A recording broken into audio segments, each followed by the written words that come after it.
আজ থেকে তুমি এই তোতা পাখি হয়ে দেশ বিদেশে ঘুরে বেড়াও। না না, আমাকে আপনি মুক্ত করে দাও, তা না হলে আমি আপনাকে ছাড়বো না। আরে যাও যাও, তুমি আর আমার কোনো ক্ষতিই করতে পারবে না। এখন তুমি এখান থেকে চলে যাও, আর আজ থেকে এভাবে তুমি ঘুরে বেড়াও। এবার তুমি বুঝতে পারবে মানুষকে কষ্ট দিলে কেমন লাগে। এরপর ওই তোতা পাখি রূপী রাক্ষস সেখান থেকে উড়ে চলে যায়। রাজা রাম ও তার স্ত্রী এ ঘটনার পর খুব খুশি হয়। এরপর রাজা রাম সেই আগের মতোই কাজ করা শুরু করে। রাজা রাম ও তার স্ত্রী খুব আনন্দে দিনকাল কাটাতে থাকে। এরপর একদিন রাজা রাম গহীন বন থেকে কাঠ কেটে বাজারে বিক্রি করতে যায়, কিন্তু সেই কাঠের সঠিক মূল্য সে পায় না। এ ব্যাপার নিয়ে রাজা রাম তার মহাজনকে বলে, আরে মহাজন, এত কম টাকা কেন দিচ্ছেন? এ টাকা দিয়ে তো আমার 2 বেলার খাবারই জুটবে না। আপনি আমাকে খুব কম পয়সা দেন সব সময়। আমি এত কষ্ট করে কাঠ কেটে আনি, কিন্তু এর সঠিক মূল্য আপনি আমাকে দেন না। আরে রাজারাম, তোমার কাঠই এমন এমন শুকনো ছোট ছোট যে এর চাইতে বেশি দামই দিতে পারছি না। তোমার কাঠের দাম এতটুকুই হবে, এর বেশি হবে না। আরে মহাজন, কাঠের দাম একটু বাড়িয়ে দিন না, তা না হলে এ পয়সা দিয়ে তো আমার সংসার চলবে না। আপনি বলুন মহাজন, তাহলে আমার সংসার আমি কিভাবে চালাবো? আরে রাজারাম, তুমি বন থেকে শক্ত ও বড় বড় কাঠ কেটে আনো, তাহলে আমি তোমাকে অনেক দাম দিয়ে দিব। আর এরকম কাঠ আনলে তো এরকমই দাম পাবে। মহাজনের এই কথা শুনে রাজারাম তো খুব চিন্তায় পড়ে গেলেন।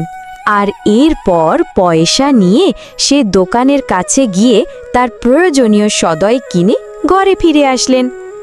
ঘরে পৌঁছানো মাত্রই তার স্ত্রী রাধারানী তাকে বলে, ওগো, তুমি সদাই নিয়ে এসেছো গো? হ্যাঁ রাধারানী, সদাই নিয়ে এসেছি। রাধারানীর মুখে হাসি ফুটে উঠল, কিন্তু যখন সে সদাইগুলো দেখে, ওগো, এখানে তো অনেকগুলো সদাই এনেছো তুমি। রাধারানী, আমি জানি এখানে সদাই খুব কম আছে, কিন্তু আমি কি করব বলো? আমার কাছে যা টাকা ছিল সে টাকার যা সদাই হয় তাই নিয়ে এসেছি। এভাবে আমাদের সংসার কিভাবে চলবে বলো তো?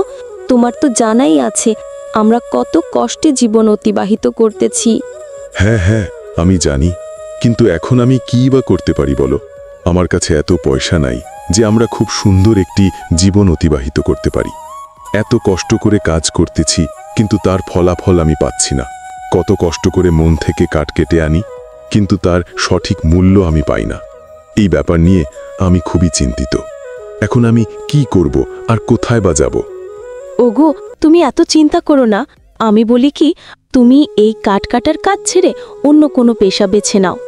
আমি কতবার নতুন কাজ করার চেষ্টা করেছি, কিন্তু কেউ আমাকে নতুন কোনো কাজ দেয় না। এই কথা শুনে রাধারানীও মহা চিন্তায় পড়ে গেলেন। রাজা রাম রাধারানীর এই কষ্ট দেখতে পারছিল না। তারপর সে তার স্ত্রীকে বলে, আমি আবার জঙ্গলে যাব।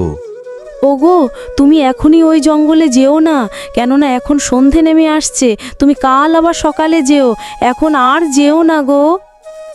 ঠিক আছে, আচ্ছা, তুমি যখন বারণ করছো, আজকে আর আমি যাব না। কালকে অবশ্যই আমি আবার যাব। এরপর রাজারাম এই কথা বলে সে তার নিজ গ্রামে ঘোরার জন্য বের হয়ে যায়। তখন তার সাথে একটি লোকের দেখা হয়, আর সে রাজারামকে বলে, কই যাও তুমি ভাইয়া? আর বলো, তোমার কি অবস্থা এখন? জীবন কেমন চলছে? আরে ভাইয়া, তোমার তো জানাই আছে কাঠ কেটে জীবন কিভাবে অতিবাহিত হয়। হ্যাঁ ভাই, তুমি সব সঠিকই বলছো। আর আশেপাশের বনে ভালো শক্ত কাঠও তো নেই, এই জন্যই তো বনের গহীন ভিতরে যেতে হয়। কিন্তু ভাইয়া, জঙ্গলের ভিতরে তো অনেক জঙ্গলি জানোয়ার আছে, যাদের দেখলে আমার অনেক ভয় লাগে ভাইয়া। এই অবস্থায় আমি জঙ্গলের ভিতরে কিভাবে যাব?